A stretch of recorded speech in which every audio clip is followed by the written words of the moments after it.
यदि आप हमारे चैनल के सभी गाने को पसंद करते हैं तो डीडी प्रोडक्शन हाउस के यूट्यूब चैनल को लाल बटन दबा के सब्सक्राइब करें और घंटी के निशान को जरूर दबाएं।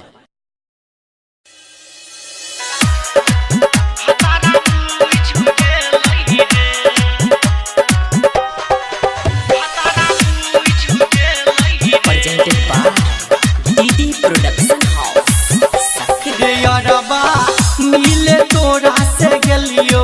भतारा बुझ गेलै रे यारबा मिले तोरा से गेलियो सैया बुझ गेलै रे भतारा बुझ गेलै रे सैया बुझ गेलै रे देख के माई से जू सबटा पोल खुज गेलै रे यारबा मिले तोरा से गेलियो भतारा बुझ गेलै रे DJ Sumit Satish DJ Sumit Satish DJ Sumit भतारा बुझ गेलै रे presented by DD production house Sakri. त जखने फोन में लगेलिए लॉक ओकरा भ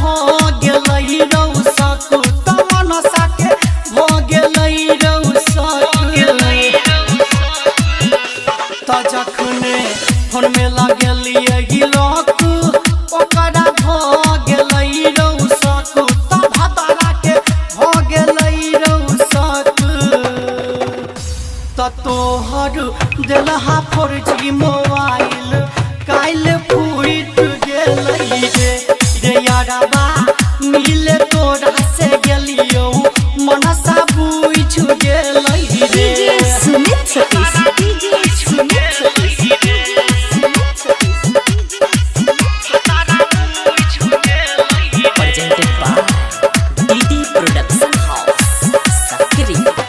लागैया छोड़ देतै हमरा कहैया चल जो तू नहीं रागे मोगिया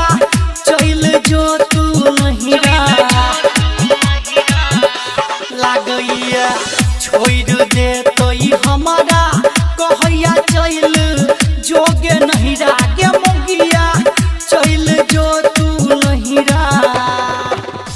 तो हमर बापू दादा के पगड़ी आब झुक गेलै रे यारबा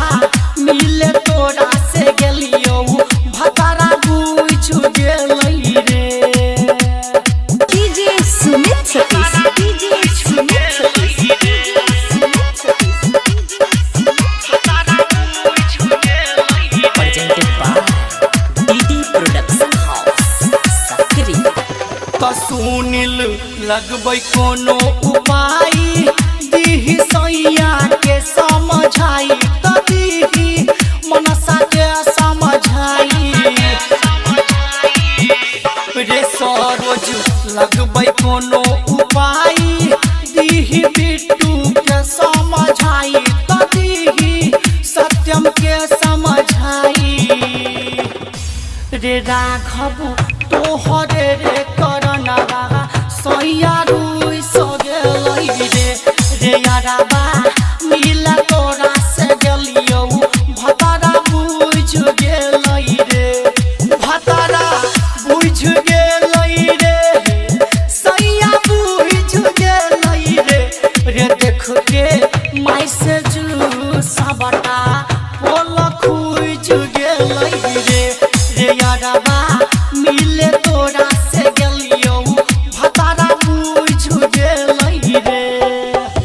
recording by DD production house Sakri 97 084 45 722।